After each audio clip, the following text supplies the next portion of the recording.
All right, all right, all right. Good afternoon, everybody. Oh my gosh, I'll say that again. Good afternoon, everybody. See, now you know why I wanted you to sit in the front, right? So you can hear me. Don't stress. We'll let you know how to sign in a moment. Just chill out. Chill with me for a second.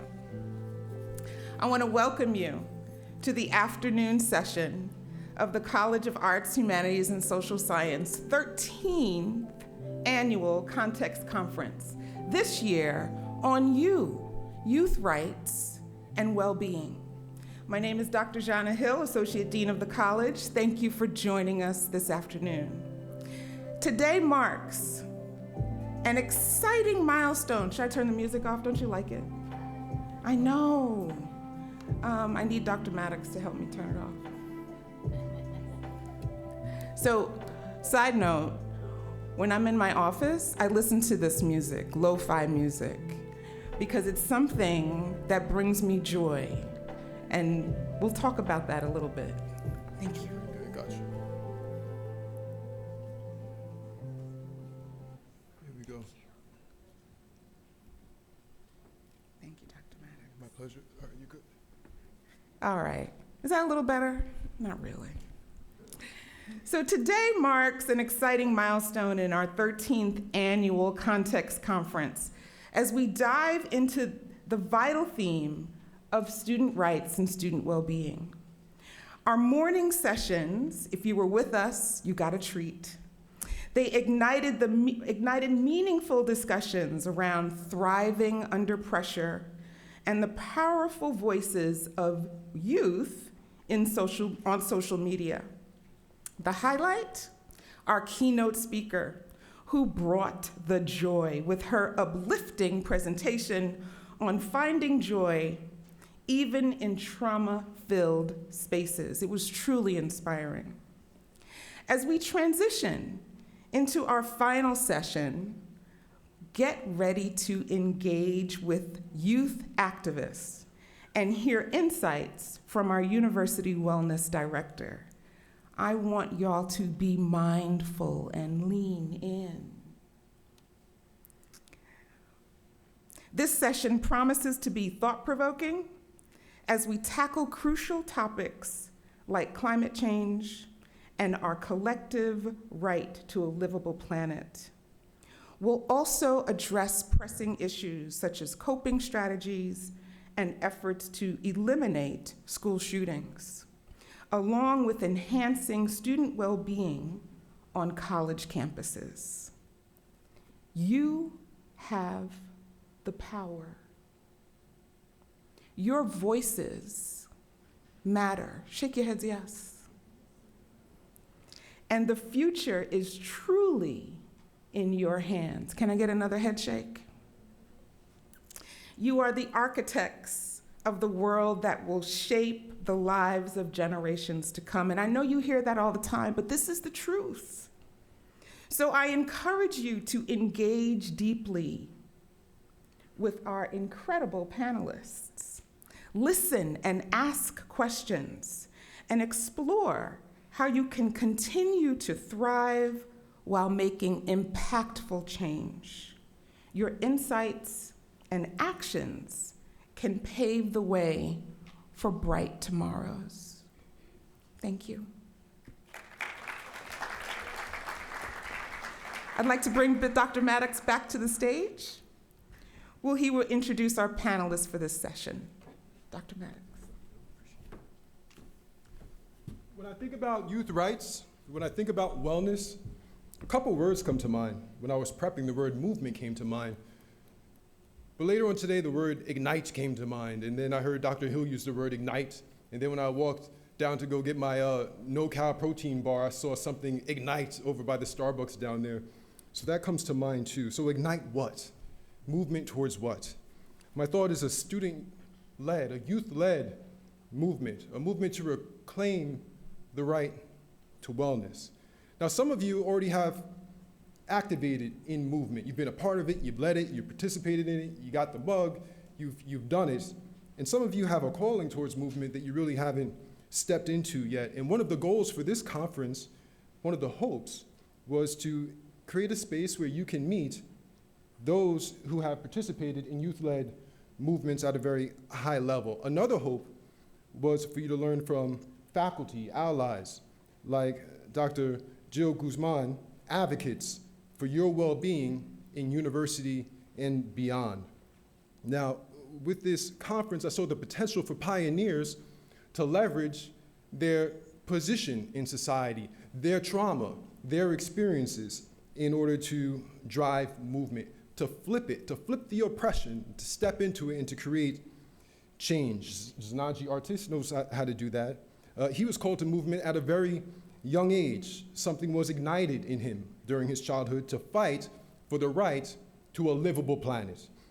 Founder and executive director of 0 Hour, co-author of a kid's book about climate change, Brown University graduate, age 24.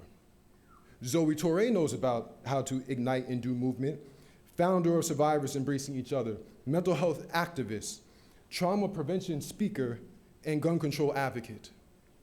Dr. Jill Guzman knows how to do allyship and striving shoulder to shoulder with you in your fight towards well-being and your right to it. Pediatric nurse practitioner, transformative leader of our very own student counseling center here on campus, NJBiz healthcare hero because of her excellence, because of her innovation, because of her impact, which is another word I love. So listen, I'm excited to have them here to speak with you today. Let's put our hands together for Zanagee, Artis, Zoe Touray, and Dr. Jill Guzman.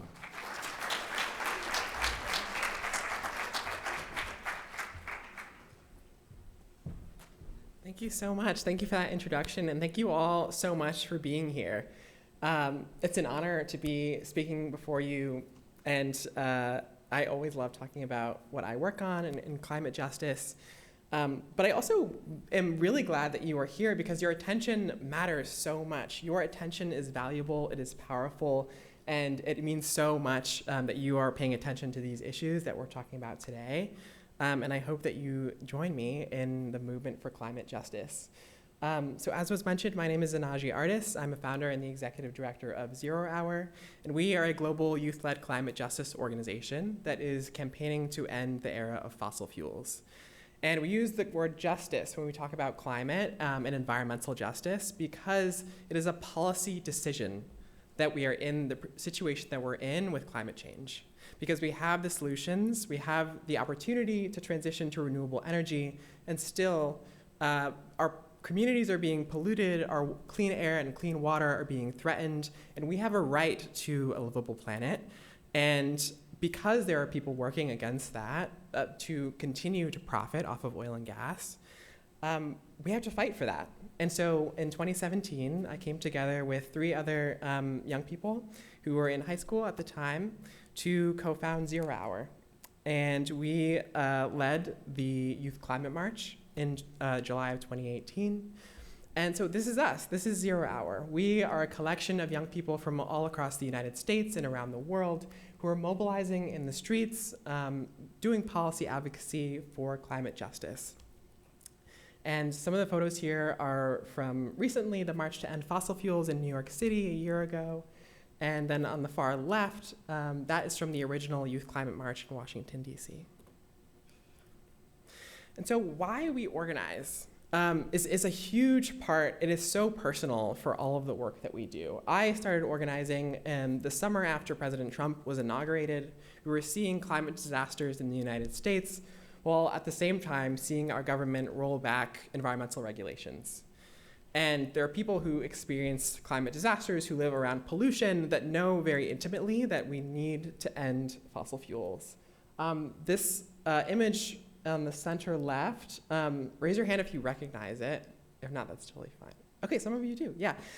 So that is Deepwater Horizon. It was one of the worst environmental disasters ever. It happened in the Gulf of Mexico many years ago now, but the impacts of that oil disaster are still being felt today. After Deepwater Horizon, the entire fishery system in the Gulf was shut down. People were poisoned. There was a long cleanup operation, and that was all for the sake of offshore drilling, which continues today. But in addition to organizing against things that we don't want to see, we are also organizing for our path forward and we're organizing for renewable energy. We're organizing for access to clean and healthy foods, organizing for public transit. So everyone can access our national parks, can get to nature, can commute in a zero emission way. And we're organizing for green spaces in our cities because so many people don't have access to that today. And so how do we do that? What is organizing? It's really the coming together of people to call for a specific solution that we really want to see. And so we organize in a bunch of different ways. One of them is through protest and rallying. So that's me rallying in New York City to stop fossil fuel subsidies. We also organize to stop the ConocoPhillips Willow Project, which is a drilling project in Alaska, and that's the top right at the White House.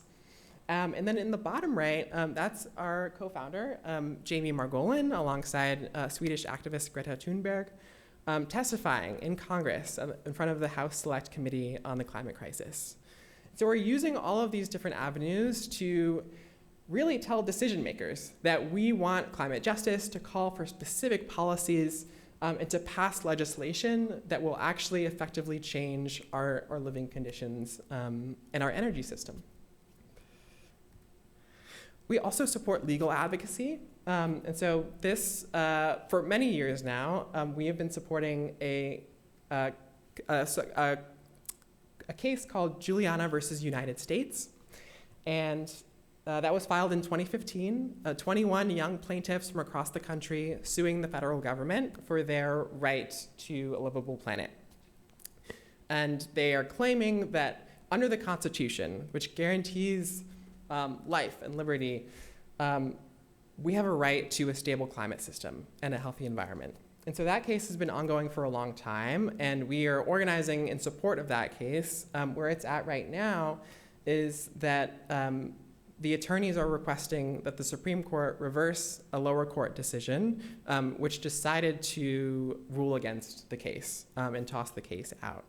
But we are requesting that the Supreme Court revisit that decision and reject that decision because an even lower court, the United States District Court for the District of Oregon, ruled in their favor. And this is Judge Ann Aiken, and she said in her decision, exercising my reasoned judgment, I have no doubt that the right to a climate system capable of sustaining human life is fundamental to a free and ordered society. And she ruled that we do have a right to a livable climate. And while that federal case is ongoing, there are numerous state cases happening all across the country, people just like you suing their state governments, suing the federal government for their right to a stable climate. So there was a major decision in Hawaii. Hawaii agreed to a landmark settlement in their youth climate lawsuit, Navihine versus the Department of Transportation. And they agreed to transition all of the transportation system in Hawaii to 100% zero emission technology, which is really exciting and in line with climate targets. In Montana, the Montana Supreme Court upheld a landmark climate ruling that said that emissions cannot be ignored in the state, and the state has to consider phasing out fossil fuels. There is also an ongoing case in Virginia and in Utah. Arguments were recently heard in the Supreme Court there. And young people are also suing in the state of Alaska to stop a project called Alaska LNG, or liquefied natural gas. And again, saying that because of the Alaska Constitution, there are things in it that demand that we have a stable climate. So I want to pop out and talk a little bit about what we're doing at Zero Hour to organize for it, and specifically talk about LNG. So who in this room actually has heard of LNG before and knows what liquefied natural gas is? Okay, amazing. Yay. So I get to tell all you about it. So gas has recently been discovered as being even worse than coal. And there's a lot of narrative around gas as being this clean fuel. It can be a transition fuel, and that isn't really the case. And we've learned that it takes as little as 0.2% of gas to leak to make it as big a driver of climate change as coal. And that's because gas is primarily made of methane, which has 84 times the intensity for the climate over a 100-year time span as carbon dioxide. And so this is what methane leakage actually looks like. The industry intentionally leaks methane. And the flames that you see are flares. And sometimes flares are not 100% efficient. So methane is leaking while it's intended to be burned. Not all of it does burn. But they do that to maintain pressure at their facilities, and it is under regulations that they do have to flare, because if they didn't flare and they just released it into the atmosphere, it would be methane going into the atmosphere. But this is still CO2, which is also not great. So this is in the Gulf South of the US, and these are images from people that we know. So you know about gas. Liquefied natural gas is just the liquefied version of it. It's supercooled methane gas. It liquefies at negative 259 degrees Fahrenheit, and it enables its global transport around the world. So we export LNG to other countries so that they can then regasify it and use it for utilities, for your stove at home, for the electric grid, and all of that. But it's a huge problem, and greenhouse gas emissions from an LNG tanker are between 27% to 200% more than domestically produced coal. So that's why we're working to stop it. And we know that more LNG is going to devastate our climate. There's currently 25 new projects proposed in the United States, and they could release more than 90 million tons of greenhouse gases per year, as much as 18 million cars running for a year. And that's not including the additional emissions from drilling or fracking that is the upstream part of LNG. And so this is a really important graphic that I'd like to show on where we're at in terms of emissions.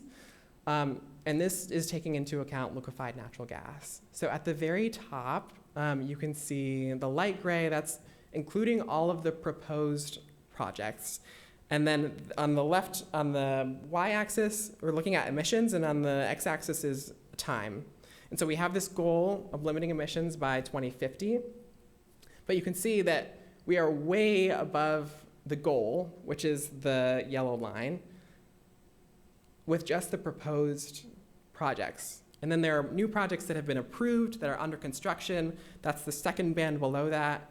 In the third band. And then even with just existing infrastructure, we are not set to meet the International Energy Agency's mapping out for net zero. And so that's why we're fighting to stop these projects, and we're organizing to stop them, because we're nowhere near going to meet our goals if we don't do that. And this is just a map showing where these sites are being proposed. And to bring back this concept about environmental justice, all of these communities are predominantly people of color, indigenous peoples, Black communities on the Gulf Coast of the US. And they're selecting these places to site these projects. They're lower income neighborhoods that are already burdened by petrochemical production, which is plastics. There's offshore drilling in the Gulf of Mexico, and now they're trying to build LNG. And I don't know if I can take a question right now, but hold that. That is true, yes. And so there's huge health impacts. Yeah, and if you didn't catch that, there's cancer impacts from these facilities. So methane leakage impacts air quality, it impacts your people's health, it causes cardiac problems. So even more reason, more than climate, to care about this. So where we're at right now is that the Biden administration paused new licensing of LNG pending a review by the Department of Energy to incorporate environmental issues and economic issues. This is just a quote.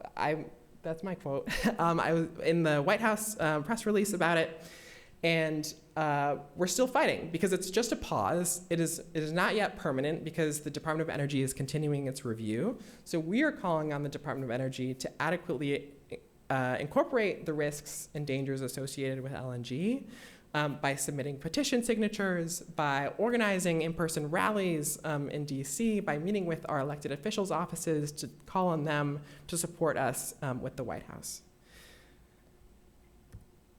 And so that's my work. That's what we do.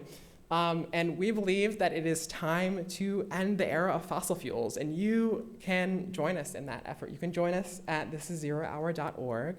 You can also find my email or email us at info@thisiszerohour.org if you want to get involved. I started as a student, and I find that students are the most powerful voices in the climate movement because we are just unstoppable, and we can do so much if we all come together and actually organize for the things that we want to see. So with that, that's all I have for you for now. Thank you.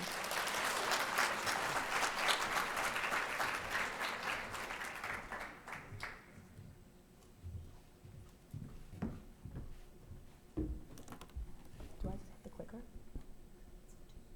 Okay, real. Hi, y'all. My name is Zoe. Give me 1 second to figure this. I'm not tech savvy for a young person at all. I'm getting old, I promise you. Get out of here. So you want to go out of here. Oh. And you want to go, okay. Oh, there you go. Oh, real. Okay, my bad. Hi, my name is Zoe Touray. I am the founder of Survivors Embracing Each Other, and I'm also a survivor of the Oxford High School shooting and gun violence prevention activist. I'm gonna let you guys know right now. We'll see how long I can make it with these shoes on, as I'm sure y'all saw. I'm gonna have to sit down in a little bit.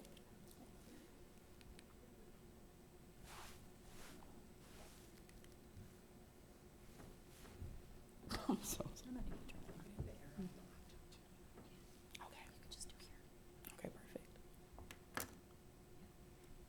perfect. Okay, so as I mentioned, my name is Zoe Touray. I'm a 20-year-old survivor of the Oxford High School shooting that took place in November 30th of 2021. I'm also from Michigan. I am a graduate. I graduated in May of 2022, and I took about a 6 to 7 month sabbatical to focus on advocacy work to ensure that America's school children feel safe at school and receive mental health resources and intervention resources amidst crisis and trauma after school shootings. I unfortunately lost 4 classmates, some of which I knew, and also had 7 others injured, some of which I knew. And ever since then, I've been just making sure that I can be in advocacy work with groups like March for Our Lives, Brady, Team Enough, Moms Demand Action, Students Demand Action. And of course, while I was in the school, I was inside a classroom where a mass shooter opened fire, which is just another reason that I've been super, super interested in advocacy work and making sure that we can keep America's school children safe. I joined March for Our Lives right around 2022, so a little bit after the shooting. And I've shared advocacy work with survivors' mental health resources and supporters from Michigan to DC. I've been able to travel I went to Amsterdam this summer, which is really awesome. I've been to Austin, Texas, a bunch of different places, and traveled with all these different gun violence prevention groups. My platform has catapulted from an outrage that us as students don't have the opportunity to feel safe in schools. So I'm not sure if you all have felt that way, but I know being in college, it's been something that's been horrible for us to not just younger students, but college, elementary school, high school. And so from there, I've been able to kind of catapult into the founder space of something I'll get into in a little bit, and then also work with other organizations as well. So I'm now a junior at North Carolina A&T. I'm not sure if you guys have heard about that. And I continue to fight. Oh, don't get me started. Do I have any juniors in here? Are there any juniors in here? Okay, cool. Do I have any freshmen? Okay, I love that for y'all. Any seniors? Okay, cool. Any, what's the last one? Sophomore. I didn't forget about y'all. Any sophomores? Y'all are so close to me. It's okay. Cool. Okay, so Survivors Embracing Each Other, which is C, is an organization that I founded that is based on creating community among survivors of school-based gun violence. And so something that we have is the Survivors United Play Day. And I'm gonna give a little shout out to my mom because she's over there and she helped me figure that out. Crazy, right? Go. Okay.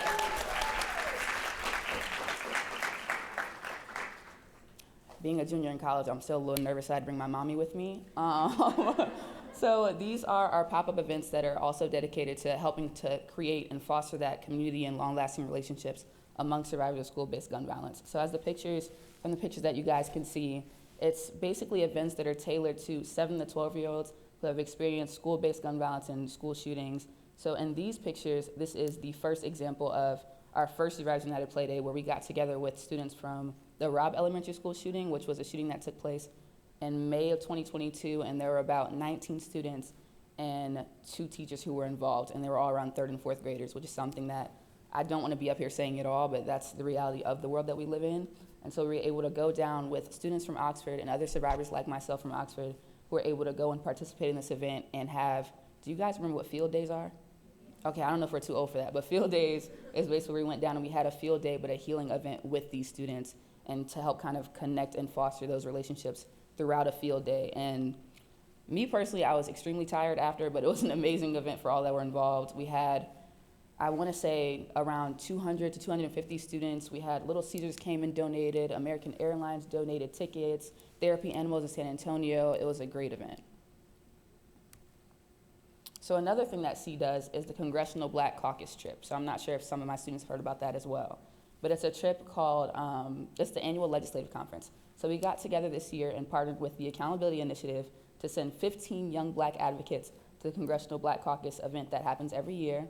This trip is aimed to have members of both organizations attend the conference in DC to participate in the plenaries, the groundbreaking discussions, and the talks that took place with notable figures such as like Lorenz Tate was there this year, just a different, that's my little girl crush if y'all know what that is, but he was there, but different congressmen and women alike that were able to come together in a place of Black excellence, but also to teach students that they're more than just survivors. So that was my reason for bringing C. So we had some survivors who have been from rough areas or different areas other than where I came from, because I went to a predominantly white high school, that know that there's something in their lives more than just where they came from. And so we were able to talk to politicians and journalists and a million different people that they got to meet, and it was an amazing experience overall.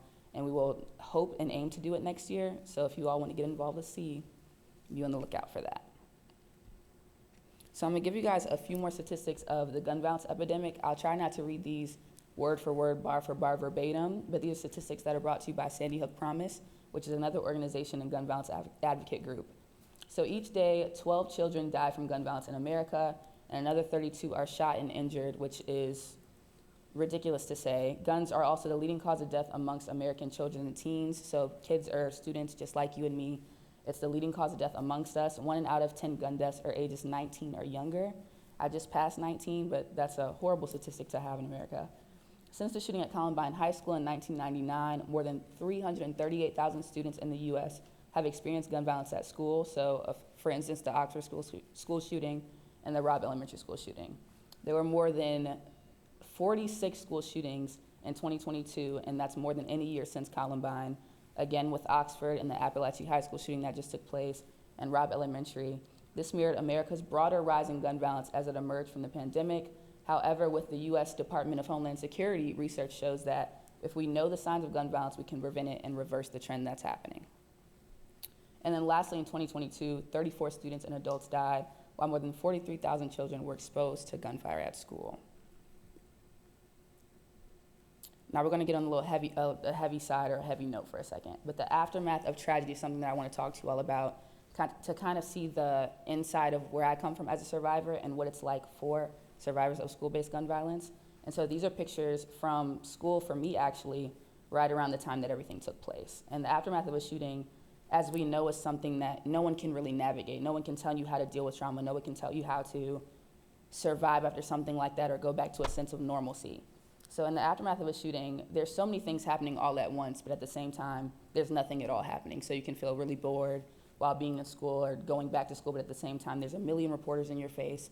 And one thing that I was able to realize, and one thing that was triggering for me, was the fact that reporters who really don't care about a grieving community or care about how you feel as a person, and if you lost someone, are kind of in your face and they just want to talk to you for a story, which is, it's a really interesting time. But I think people will assume that the students that are on camera are excited to be on CNN or excited to be on Morning Joe and the morning news, but when a community is trying to grieve, it's not necessarily the best time to go and be in their faces about something that just happened so recently. And so in these pictures, there were vigils, there's social media posts, of course, because for me, that's how I found out that the shooting was happening, through Snapchat, because Snapchat was a really big thing when I was in high school. There was makeshift murals and countless hours spent grieving. Also, in the aftermath of tragedy, we have to remember that there are tremendous effects on survivors, not just myself, but school shootings lead to drops in student enrollment and a decline in average test scores. They also lead to an increase in student absenteeism and the likelihood of needing to repeat a grade in the 2 following years. Students who are exposed to school shootings are less likely to graduate high school. I have many friends that didn't graduate after what happened to us. They don't go to college, they don't graduate college, and they're less likely to be employed, have lower earnings in their mid-20s. Research also indicates at a higher rate of antidepressant use amongst youth that are in attendance at a school shooting. And research indicates that even those who escape these events without any visible physical harm, such as myself, carry scars that could impair their lives for many years to come. So I'm going to use something that somebody told me at lunch today when we actually went. I'm going to look for him, but I don't see him. He mentioned, I'm sure you all know who the orange monster is that's running right now. You all know? Okay, y'all took a minute to get it? Okay. So one thing that I think is so interesting about this time in voting is I'm sure you all know as college students it's super important for us to get out there and vote and make sure our voices are heard. And I've been looking at all of the media that's been happening with the orange monster and his running mate. And one thing that I've seen is that they try to brush aside school shootings, or they'll talk about the fact that it's just something that we're overreacting about. But all of these instances just prove how important or how detrimental these school shootings are to America's youth. So for instance, with all these statistics, school shootings and the people that are surviving school shootings, the fact that these are happening are hurting the economy as well. If nobody's looking for a job after surviving something like this, what are we looking forward to in the future? Are you all following me? Okay. So coping in the aftermath, I'm sure you all know as college students, coping not just for school shootings, but coping for trauma in general, you can turn to liquor or drugs or not necessarily the best way to cope with something that's happened to you. So there are definitely copious amounts of ways that survivors cope after tragedy, but we want to make sure that they're coping in the best way, which is another reason that we founded C, to make sure that survivors aren't just turning to the negative side of things, but are looking forward to healing. So in these pictures, these are some things that students did and that I did during our healing period, which is many students found positive ways to heal after tragedy, like getting tattoos. That's my arm. I got a tattoo to honor the victims. We lost 4 students, so I got 4 butterflies tattooed with the date on my arm.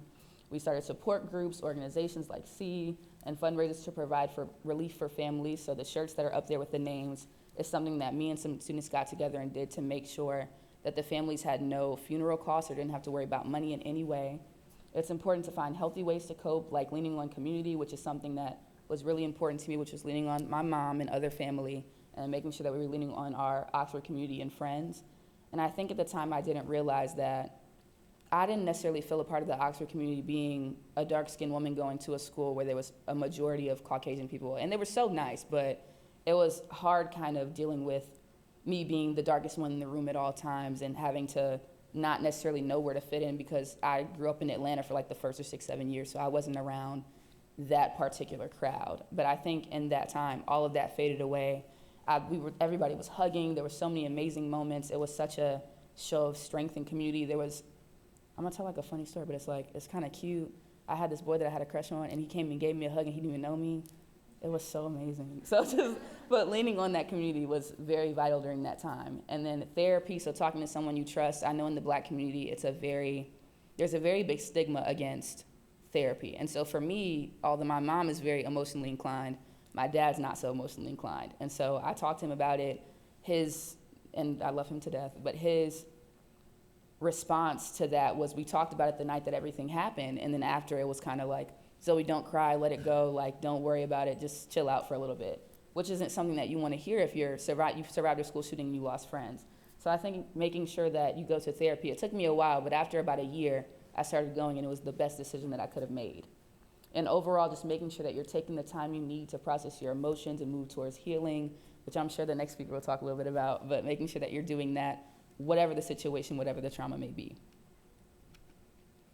So although some of these are very heavy, I do want you all to know that there's so many wins for gun violence prevention. We're not just in the negative side of things. So there's been some amazing things, like in 2023, the White House opened its first official Office of Gun Violence Prevention, which was amazing. I was able to attend the kind of opening house party for that at the White House. It was amazing. The Biden-Harris administration also passed the Bipartisan Safer Communities Act, which was in 2022, and my mom actually went with me to the White House for that, which was awesome. And this is the first major package of gun legislation in over 3 decades. I don't think y'all realize how 30 years is insane to take that long to have some major gun legislation to be passed. So Gun Sense candidate extraordinaire, me personally, I love her. She was my surrogate mom. Gretchen Whitmer has passed significant gun legislation for the state of Michigan in recent years. Delaware Governor John Carney has signed several life-saving gun measures into law. And then grassroots organizations like March for Our Lives, Brady, Team Enough are constantly working to create a future free from gun violence. So I'm gonna read these off, and then I'm gonna do like a quick little exercise with you all. But a future free from gun violence is what we all strive for in the gun violence prevention movement. So of course we strive for a future free from gun violence means a future where children don't have to continuously participate in lockdown drills. I'm not sure if you guys have had those at William Paterson or just in general, like growing up. Okay, so that's a future without gun violence is where students don't have to look forward to that or know how to run and duck and cover or hide under desks. A future free from gun violence means a future where parents don't fear sending their children away on a school bus only to never return at the end of the day. A future free from gun violence means a future where schools don't have escape routes. And a future free from gun violence means a future where children can be simply that. Children, or simply college students, or simply high school students. And something that I think is interesting in what we want as a future free from gun violence is because I'm gonna get a little personal with you all, but a little earlier today, so about an hour or two ago,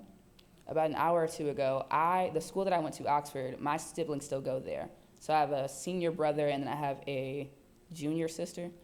So we actually just had another lockdown and we were kind of freaking out during the first session because we got texts from my little sister saying there's a lockdown, they're saying it's serious, it's happening again. And my sister wasn't in attendance for the first shooting. But seeing something like that, my mother shouldn't have gotten those texts while we're in the middle of a session hearing from these amazing speakers. A future free from that looks like not getting that text message or not me having to text my mother I love her because I think I'll never see her again on November 30th, 2021. So my exercise is really simple. Raise your hand if you've either interacted with gun violence or you know someone who's interacted with gun violence in any way. See, yeah, that's ridiculous. So the reason for that exercise is that in the future, none of those hands should be raised. And that's what we're striving for in the gun violence prevention movement. So people often ask me what you can do. Zoe, what can I do to make sure that this never happens? Where can I get involved? Where can I go? So a few things that you can do. Safe storage is a really big one for me. If you know someone, if you own a gun, if you know someone that owns a gun, if your parents own a gun, I think all of that is great and fine, but if you're making sure that you lock up your guns and you have somewhere to safely store them, because a majority of the instances where someone's been shot by accident, or a 3-year-old has committed suicide completely by accident has been when these guns have not been safely stored or locked up. If you see something, say something. So most people can help to prevent an incident, but choose to say nothing when they see signs. At Oxford, there was I try not to get into the controversy of it, but there was a million different things that could have went wrong or could have happened differently during that day. But I do think a lot of what we heard after is that the gunman had friends or had people that they knew and there's nothing that they did and they could have said something before. So making sure that if you see something, you say something. Taking care of yourself. Mental health plays a big role in gun violence. Many gunmen have issues with mental health and didn't get the help they needed when they did. So if you all are having any struggling thoughts or whatever the situation may be, if you need help, make sure that you're getting help, please, for me and for everyone, just make sure that you're getting help. Seek help. It's also never too late to seek help. So seeking help is the first step to solving the situation, or as I like to say, being proactive instead of reactive. Get involved, so join the gun violence prevention and grassroots groups. I'm biased, so I think you should join C, but that's just me. Repost on social media. Nothing is too small, so reposting on social media, telling others about the things you learned here today, because everything that we're telling you all is so important. And I think when I was in high school and I was younger, when people were talking about gun violence and school shootings, it wasn't as though I was kind of desensitized, but I wasn't really listening to them because I was in my own world. But the fact that I've tapped into it now that it's happened to me, make sure that you all are kind of spreading the information about what you learned today, because every moment can help in the fight to end gun violence. And lastly, it may sound trivial, but be kind. It's not hard to be kind to someone. Kindness goes a long way, because many gunmen claim they were bullied or felt alone, or even in the instance where there's been so many deaths by gun of suicide, the act of being kind doesn't take much. And one of the last things I like to do whenever I am talking about the situation that happened to me is I like to have a remembrance moment for the students that we lost. And so Hannah St. Juliana was 14, she was a freshman. Tate Meir was 16, he was a junior. Madison and Justin were 17, they were seniors. So I'd love to take just a second to kind of be silent for them, because without them, unfortunately, although I'm here, I wouldn't be here without them.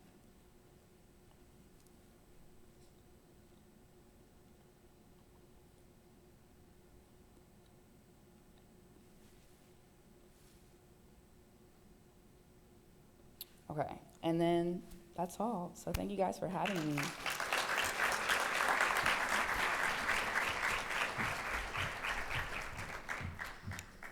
Thank you both to my fellow panelists.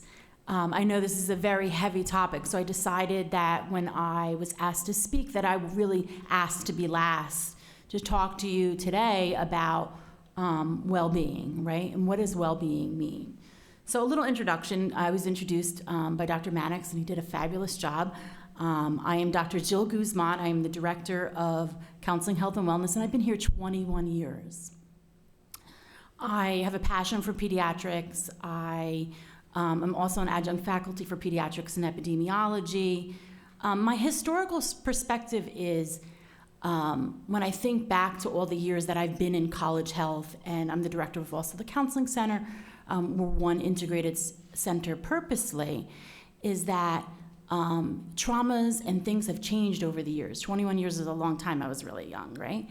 But one thing that has not changed is students want a degree. Students have a right to a degree. Despite everything that they have been through, they're resilient, right? And yes, challenges change, and institutions owe students, they owe students a right to their education, but not only to know who they are and what they've been through. Right? It's really important. And I stand up here today not pretending I know everything. I learn from you all. And I always appreciate the dialogue and hearing these personal experiences because it informs me and my team to do a better job. We're never stagnant. We should never be stagnant in our professions. And I empower you to do that. Look at yourselves and look at the things that you do. So well-being in scholarly work has changed. What's the definition of well-being? It's this, it's that. People want to tell you what well-being is. Well, I'm here to tell you that you define your own well-being, okay? So for me, I looked it up in the dictionary. So well-being is a state of being happy, healthy, and prosperous. But I'm not going to tell Jane that her well-being should be this, right? My well-being is certainly different as a mom, and well-being to my kids is different. But it is a concept, okay? It's a concept that's complex and different meanings, informed by traumas sometimes, right? Informed by experiences, we talked about the upbringing, right? And things that people have been through. So it is a state of feeling happiness, and we talk about joy, and sometimes, I think there was a student that mentioned that, sometimes there's hopelessness, and we recognize all those things, but sometimes just being able to identify that one thing today in the moment that helps them is really impactful. It's an overall good physical and mental health, right? When all these things align, it helps us be a little more successful or more focused, whether in school, in our family, in our personal life. It is also a good outlook on life, positivity. You took traumas and are doing good work, right? It's really important. Sometimes that helps people. Not everybody can do that, Zoe. Not everybody is meant to do that, and that's okay too. Strive for satisfaction. What brings you satisfaction in your life, right? So it's those simple things. Again, not one size fits all. And recognizing it changes, it's fluid. So well-being today in October may be different than it looks like in March, okay? Or during exam time. Sometimes it's just getting 6 hours sleep. Let's recognize that, okay? Well-being, it's also how you interact in your community. I think it's coming off of COVID. I think that's why there's so much about well-being. We were very isolated. And we've had to learn, what does well-being mean as a community? What are we focused on, right? And in college campuses, it's changed over the years, right? We all hear about the mental health challenges of our fellow students, of our high schoolers, and so forth. But I'll tell you, across the country, a lot of it is the same. The anxiety that people have, right? Balancing all of that. So again, anxiety, stress, depression, family issues, trauma, whether it's in their past or whether they're continuing to face these traumas, again, affect people's well-being. And you mentioned this, Zoe, and I so appreciate that you recognize that sometimes these stressors lead to unhealthy things. Can anyone shout out, and I'll repeat them if people can't hear, some of those unhealthy coping mechanisms? We see them every day. Go ahead. Drugs. Good. Self-harm. Go ahead. Alcohol. Yes. TikTok. Procrastination. Let's all, I do it. I should be sleeping at 11 o'clock and I'm sending my husband reels. Really? And he's like, what are you doing? Stop sending me reels. But again, that's my procrastination. That may be my coping mechanism either, right? To kind of de-stress. Avoidance, irritability, isolation. Easy to go in your room and not do your work, right? But all I ask of you today is to identify what those are. If you can recognize one unhealthy coping behavior and recognize it, you are more likely to do something about it. But ignoring that little thing in the back of your mind, right? I love this. Upstream approach. We talk about upstream approach in public health, right? It focuses on preventing issues rather. Unfortunately, I see students that leave school or not retained and not successful because sometimes we're reactive, right? They're reactive after something happens. But what can we put in place? What is a model to build resiliency in the community in and of itself? All of you, think about how you can become more resilient.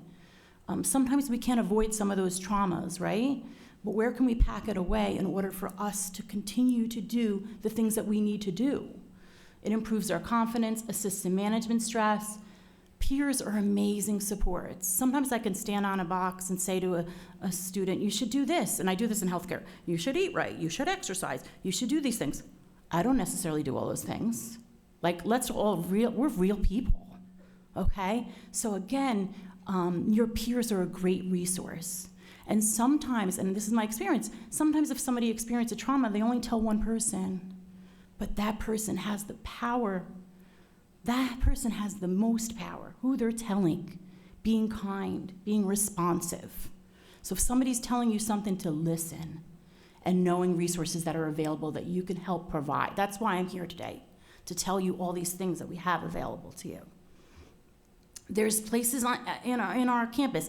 And it's so funny, I'm here 21 years, and I go to orientations, and we go to tabling, we do all these events. I can't tell you how many seniors will be like, I didn't know that. I didn't know you had that. Again, I need peers to tell each other, hey, if this happens, you can go here. I need that help, right? You know, building a culture of wellness is not just the wellness center's commitment. It's all of ours. It's the institutions from the top to the students, but I like from the students up. You tell me what you need from wellness. Again, complement of services. Not everybody needs to go to the wellness center. What about recreation center, our Black cultural center? You know, where is their community? Let's continue to build that community coming off of COVID. Sometimes it's just taking a nap, right? Taking a nap, taking time out. You know you're better students when you sleep, right? I know listen, I did doctoral work. I did residencies. Sleep. I always tell my kids, my sleep is my thing. I mean, if anyone knows me, I go to sleep. So just define what that is for you. I had to put this up because I'm really proud of this. How many people have been to our relaxation lounge? Okay. Do you know that 2,000 visits we've had since March? 2,000 visits with like 750 students. If you have not visited our relaxation lounge, your student ID gets you in. It's in the library. And this is what I am going to tell you, because I am hearing people doing schoolwork there. It is not a place for work. Put those school books away. I don't want to hear studying going on there. It is a timeout. You remember timeouts? All right, I'm a pediatric person. We did timeouts. Like the AAP tells you to do timeouts. I wish I could have a timeout. Take a timeout. Sit in the chairs. Meditate. Relax. Use the space. It's for you. Again, push-out services, right? We have drop-in services. We have groups. I'm going to show you some things. You probably didn't even know we had all this stuff. But ask for what you need, right? We having that dialogue is really important. Going to the rec center, raising awareness, joining groups. that empower you to do something with a cause that you feel is necessary, right? Training and education. I am a lifelong educator. I feel like I said in the beginning, I don't know everything. When I teach classes, I learn sometimes more from my students. Again, we are committed as an institution to continue to learn and develop, and training. During Wellness Day, I don't know if people knew, we participated in training ourselves online. It was great, but continuing to do that, being informed, providing screenings. We did depression screenings recently in University Commons right here. Again, continuing to do those things to highlight some of the important work. Another thing I want to say is, and I, as a faculty member, right, we have independent curriculum and syllabuses and so forth, but I also am mindful is sometimes faculty can also help in providing that culture of wellness. Like, you know, I loved when she gave the example of the class decides when an exam can be given or when work can be given. I mean, I see this in high school, and I saw this when my son was taking AP classes, and they'd have all the exams on the same day. I'm like, don't they talk to each other? Like, I don't get it. Like, why are you having all these exams on the same day? I understand that that's difficult, but again, communicating. When my students say to me, I have something, I give them grace. Try to give them grace as much. Let me know. But I will tell you as students, you need to communicate. You don't have to necessarily say the details, but communicate with your faculty when you're having issues is the most important thing. And that's what I'm going to tell you. We understand that there's things that go on in people's lives. We're all human. We get it. So communicate when you are having those struggles. Another thing I thought about is maybe even faculty when you're assigning like a criminal justice, I'm making this up, a criminal justice class if you're reviewing a rape case. Maybe we make a decision as a faculty member to give alternate assignments, right? So maybe it's a rape case, maybe it's a shooting, maybe it's something, so that if somebody has experienced a trauma with one of those, they have options in their assignments, right? That is a possibility. You know, in healthcare, when I do talk about neurodivergent or pediatrics, and I do a lot of stuff on child abuse, it's very triggering, giving people that space to have a timeout. And health education happens every single day, right? We know that. Be informed, discussions, creating awareness. I'm going to sort of whip through these. I could never talk about it. I could spend the whole day speaking about all the services we have. But again, how many people knew that we have a student development social worker? Good, right. There's the Dean of Students is here. Right, do you know that if you're having any social issues, whether it's food insecurity, any of these things, she's available to work with you, right? Great, we know as Counseling Health and Wellness, we'll refer you. But again, knowing those, going to your advisors and saying, I need help with this, communicate. My son's in college and he goes, oh, I booked an appointment on Navigate. He doesn't come here, he goes, what's that? Well, great. Though using those kind of technology and group programs, which I'm gonna talk about. I just want to mention Counseling Health and Wellness because, again, I mentioned to you that people will come here for 4 years and not know they have free health care on campus, okay? Free medicine, primary care providers, and free counseling. We do not charge. So if you have any concerns, you're going to see us. We are a primary care and full counseling center. Drop-in services. This has really come, since COVID, we feel like students sometimes just have a problem. This is not for therapy. But sometimes it's just a problem. It's a relationship problem maybe. They're having trouble financially. They're upset. This is a way to stop in and kind of will help you navigate that in a brief contact. But also for sick, sometimes people aren't good about making appointments, I'm gonna be honest. They walk in, they have a sore throat, we'll do our best to see you. Again, first come, first serve, but again, Counseling Health and Wellness in Overlook South. These are some programs that we're really proud of. We're starting to really see that students are desiring groups. Finding sort of commonality, right, and addressing issues can be really helpful. You learn from each other. So these are a few that we're working on. First generation students, Global Connections is for our international students, but if you feel a need or an idea, don't hesitate to come to us. We do some work in LGBTQ, in our Center for Diversity and Inclusion, and so forth. So again, trying to remember the push out of services. And then we love our lounge, so please come to the fun, free events. Most people don't, a lot of people have been given information about this, but they don't know. The state of New Jersey is invested in college mental health. And this is what I'm gonna talk about briefly. We have been provided, it's called You Will. It's a free telemental health platform that you can access any time of the day. And all you have to do is give your WP email. So it's telehealth, telemental health, it's free, and you can use it. Again, really, we like the in-person. A lot of people want in-person, but if that doesn't work for your schedule, this certainly would.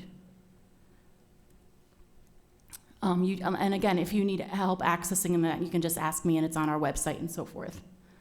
It's you can live out of state, international. We had somebody calling us from Grenada yesterday, an online student that we were able to refer here, because what am I going to do with an emergency in Grenada, right?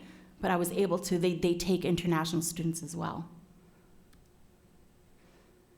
Certainly, we have a 24-hour emergency line. I think I have it at the end, but I'll talk about how to get us in an emergency. We also received almost a $500,000 grant to supplement our mental health services for you. So it's amazing. It's over 2 years. That's where all these group programs and everything are coming to be. But again, we want you to use it, right? Because we want to see you on that stage. We want to see you cross. It's the best moment for us. And some of this is we have psychiatry, which we have not been able to do. Again, some people need medication, and that's okay. And we work with St. Joe's. Some people need a little bit more than regular therapy. We have that available. And then again, specialized program for certain populations. Emergencies. How many people knew that we have an emergency online number? Great, that's good. So we have a 24-hour online with an online counseling program that will handle any emergencies. Call if you're concerned about somebody, please. I'd rather you call than not call. There's also the National Suicide Prevention Lifeline, and you can call 911. I'm going to end with one quote. I don't know. My kids think my music is terrible, so I'm going to use a quote that I heard on the way in. But anyway, you're going to probably judge me on my music, but I have a very eclectic music playlist. So on the way in, how many people have heard the new Jelly Roll records? Does anybody know? He's a country singer. Love him, but I love his story. So I'm going to talk about his story. I love his story. Listen, he wasn't a great citizen. I don't know if you know that, but he was in prison for selling fentanyl. And he's turned his life around, and he really preaches about this. But there was a quote that I was listening to the song today. It says, "I am not okay, but I will be all right." That quote is so powerful to me because, yes, we have bad days and you may not be okay in the moment, but you will be all right. So I love that quote. It's very meaningful to me. So thank you. And we'll open it up for questions.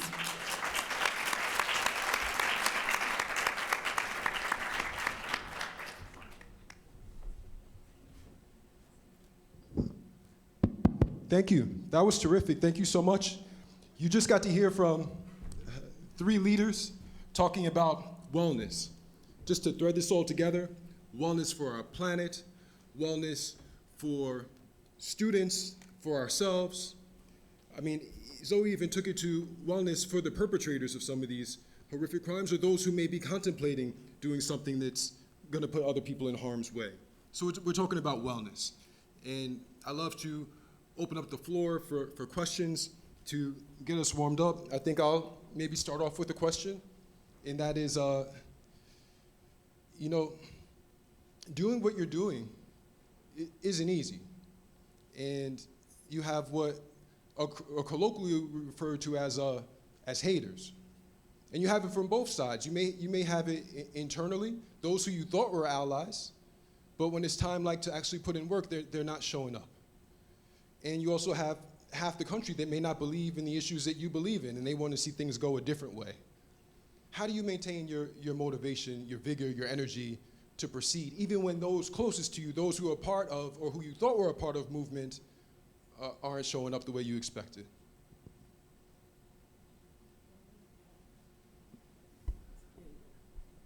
I think that's a really good question. I'm going to go back to something that, is it okay if I call you Jill? Okay. That Jill said, I have two answers. The first one is, I think y'all know as college students, naps are so essential.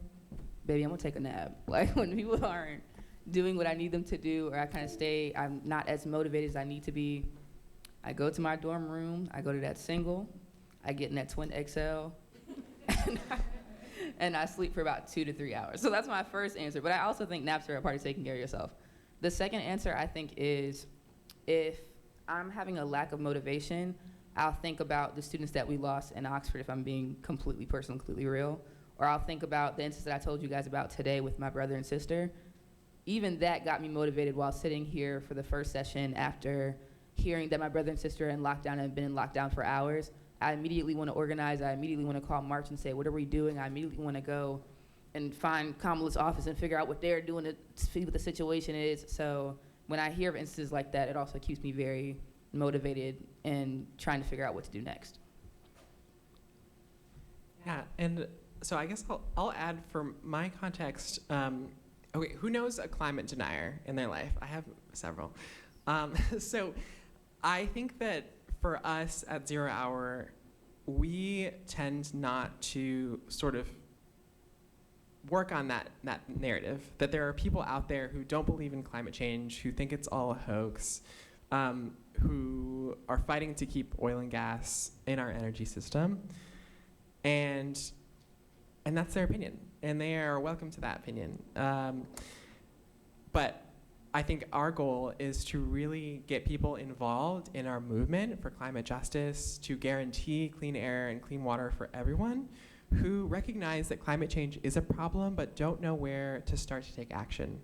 People like all of you who are willing to listen and willing to engage with activists and movements for social justice, but haven't yet taken the leap into organizing yourself or attending that rally or submitting that petition, because all of you are the change that we need. And so that's how I sort of navigate climate change.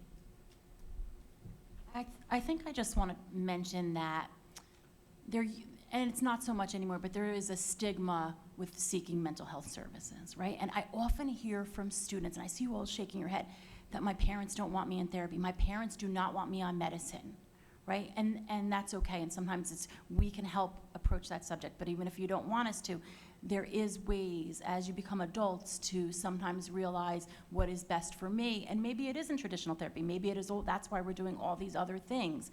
But again, exploring that and what's meaningful for you. But I want to acknowledge that if you feel that way, that is, we see that very often, and we can help navigate that as well.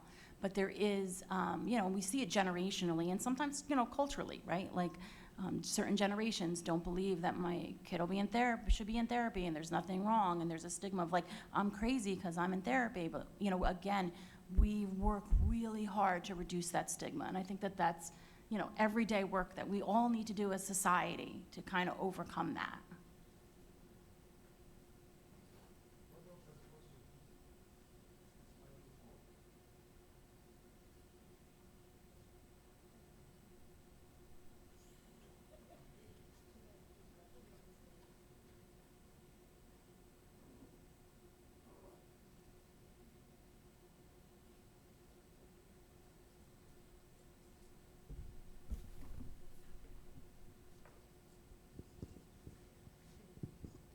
Hello, hello.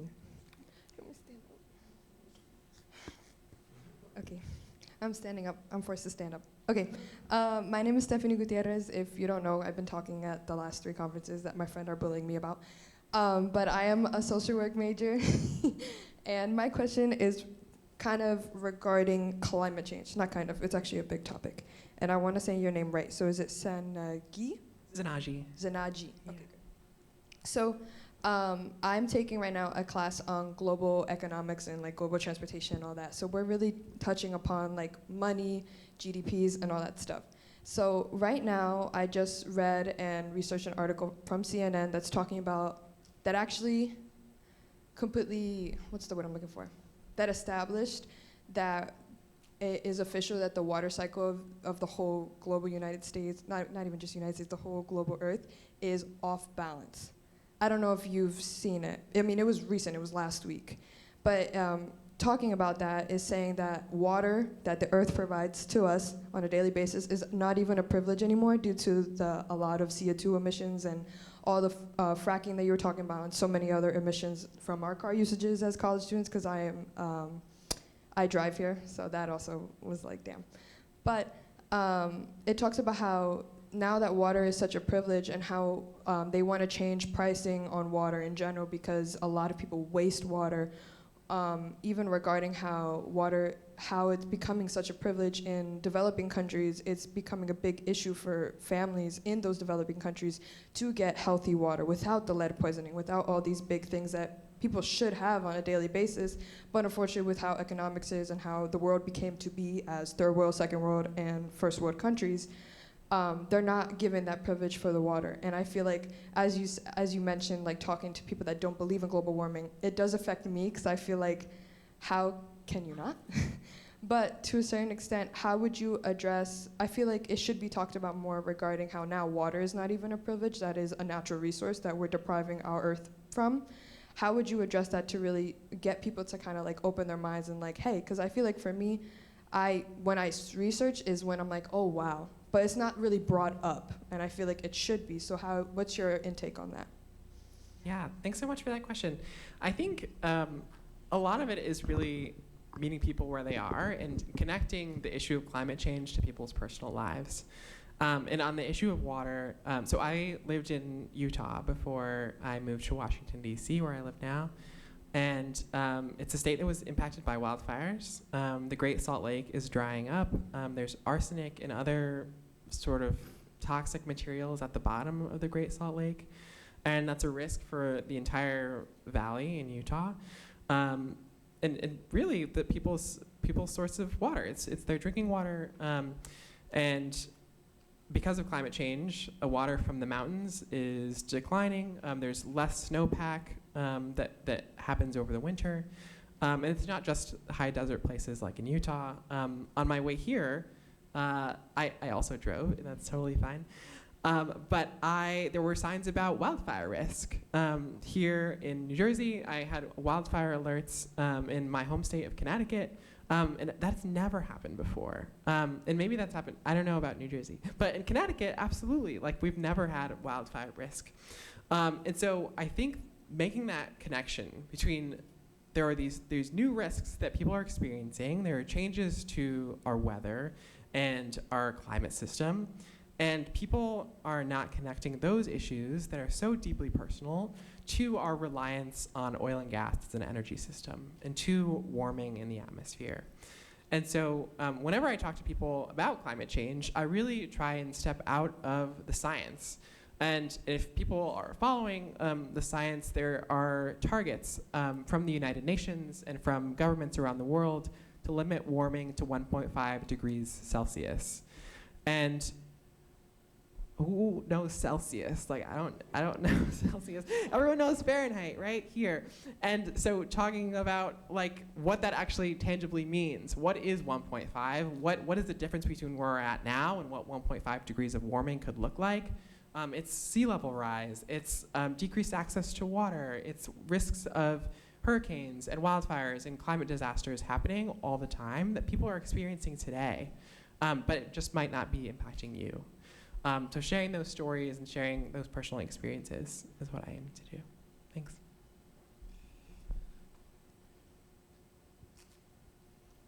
Questions? Please, come on up.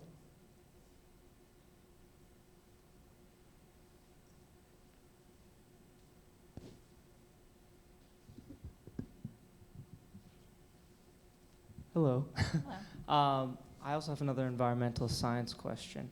So I'm a music major, not really related, but I'm always been interested in like clean energy. And how do you persuade people that back big oil, because it's mostly their decision is really made based on money. And I think personally there's a big misconception that clean energy, there isn't like a market for it, but I think there is. Like, it can be profitable, just like natural gas is right now and coal is. So how do you like lobby, I guess, is my question, to like the government? Yeah, thanks so much for that question. So I didn't mention this, but so 0 Hour is not my full-time job. I work full-time at an organization called the Natural Resources Defense Council, NRDC. It's a national advocacy organization, also working on climate and environment. And there I cover our opposition to oil and gas on public lands and waters. And one of the areas that I work in is Alaska, and Alaska's Arctic. And in the Arctic, their source of revenue for their towns, people who work there, their whole economy is dependent on oil and gas.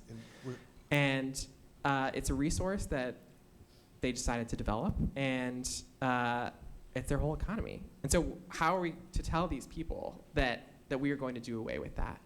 And our approach is to talk about this concept of a just transition.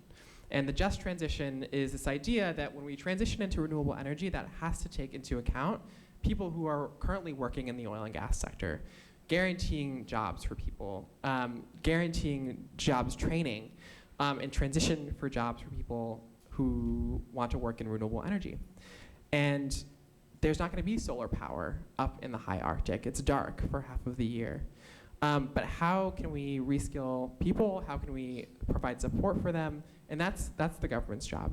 And that's what a Green New Deal could be. And people are envisioning how that will look all across the country. But thanks for that question. Another round of applause for our speakers, please. I know we ran a little bit over, just a little bit over, but so I'll keep my remarks brief to wrap things up. We thank you for being with us for the 13th Annual Context Conference. We are so delighted with the quality of the speakers we've attracted this year. They've done an excellent job. I'm sure they'll make themselves available if you want to reach out to them through what they've offered in their slides. And I wish you all well. Thank you so much for coming out. Wait. Thank you. So, for those of you who were promised extra credit or something of that nature and who need to check in for being here, on the back of your program, that's on your seat, you'll see a QR code. Zap that, go through the prompts, and you'll be squared away. Thank you. It's a pleasure. So nice seeing you. I can see we do different work, but we all interested. Yeah, absolutely. It was really good. I'm sorry, God. I was struck. Thank you. No, I went over. Are you sure? I actually got a little nervous. Q&A should have been short. No, it's okay. Well, listen, I always